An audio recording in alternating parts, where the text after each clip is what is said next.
রুদ্রমূর্তি গঙ্গার মালদার রতুয়ার বেলাইমারি পঞ্চায়েতের কান্তটোলায় ভয়াবহ নদী ভাঙন। এলাকার কয়েকশো বিঘে জমি, অন্তত 15টি বাড়ি, শিব মন্দির, বিদ্যুৎ ট্রান্সফরমার সবই নদী গর্ভে। ক্রমশ লোকালয়ের দিকে এগিয়ে আসছে গঙ্গা। অনেকে বাড়িঘর ভেঙে যেটুকু সম্বল রক্ষার চেষ্টা করছেন। এলাকায় পানীয় জল অমিল, বিদ্যুৎ বিচ্ছিন্ন। স্থানীয় বাসিন্দারা বলছেন, এখন যেখানে গঙ্গা এসে দাঁড়িয়েছে, বছর 10 আগে গঙ্গার দূরত্ব ছিল প্রায় 10 কিলোমিটার। প্রতি বছর ভাঙন হলেও স্থায়ী সমাধানের কোনো ব্যবস্থা হয়নি। গত বছর ভাঙনের পর নদীর পাড়ে কিছু বালির বস্তা ফেলে শুখা মরশুমে কাজ হবে বলে প্রতিশ্রুতি দিয়েছিল সেচ দপ্তর। এরপর আর কারো দেখা মেলেনি। ঘটনাতে ক্ষুব্ধ স্থানীয় বাসিন্দারা বলেন, বারবার এলাকার তৃণমূল বিধায়ক এবং বিজেপি সাংসদ এসে ভাঙন রোধের আশ্বাস দিয়ে গিয়েছেন, কিন্তু কাজের কাজ কেউই করেননি। শুখা মরশুমে ভাঙন রোধের কাজ হলে পরিস্থিতি এতটা ভয়াবহ হতো না।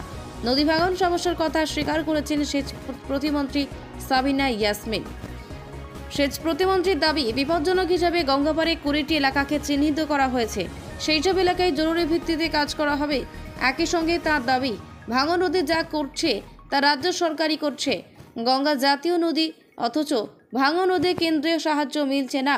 অন্যদিকে মালদা উত্তরে বিজেপি সাংসদ পাল্টা দাবি করে বলেন, ভাঙন রোধের দায়িত্ব এড়াচ্ছে রাজ্য। জেলা শাসক এখনও সর্বদলীয় বৈঠক ডাকেনি। সেচ প্রতিমন্ত্রী বা রাজ্য সরকার কেন্দ্রকে প্রকল্প জানিয়ে কোনো আবেদন করলে টাকা বরাদ্দের জন্য আমি নিজে উদ্যোগী হব। একটা কোথায় মনে হচ্ছে আপনার কেন্দ্রীয় সরকারের আমরা বুঝতে পারছি না। কেন্দ্র সরকারের তো দ্বিচারিতা আছে, এটা ওনাদের রেসপন্সিবল। ওনারা বলে দেখ আমরা করতে পারছি না, তাহলে আমাদের নেত্রী মুখ্যমন্ত্রী বুঝে নেবেন ব্যাপারটা।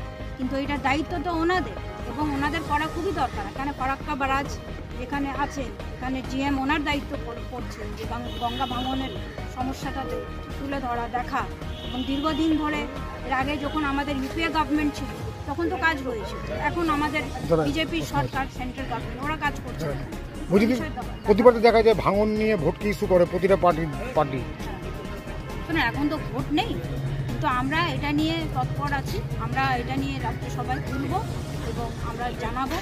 আমাদের নেতৃত্ব, আমাদের মুখ্যমন্ত্রীও বলেছেন উনি কেন্দ্র সরকারের সঙ্গে কথা বলবেন, এবং আমরা খুব কেন্দ্র সরকারকে আমরা আপিল করছি যাতে এই বিষয়টা তারা যাতে সিরিয়াসলি করে। দিদি, বলছিলাম ভাঙন কেন্দ্র এবং রাজ্যের দড়ি টানাটানির মধ্যেও ভাঙন রোধের কাজ শুরু করেছে রাজ্য সরকার, কিন্তু অনেক জায়গায় দুর্নীতির অভিযোগ হচ্ছে। এটা কিভাবে দেখবেন? রাজ্য সরকার প্রত্যেকবারই কাজ করে। দুর্নীতির কথা কে তুলছেন, কেন, এই বিষয়গুলো আমি জানি না। তবে আমি অবশ্যই আমার অনুরোধ করব, স্টেট গভর্নমেন্ট কাজ করছে, সেন্ট্রাল গভর্নমেন্টকে আমরা অনুরোধ করব তারা এই ব্যাপারগুলো যাতে সিরিয়াস। যদি অভিযোগ প্রমাণিত হয় দুর্নীতির ক্ষেত্রে, দেখুন আমাদের দল, আমাদের সরকার, তারা দুর্নীতিকে কখনোই সাপোর্ট করেন।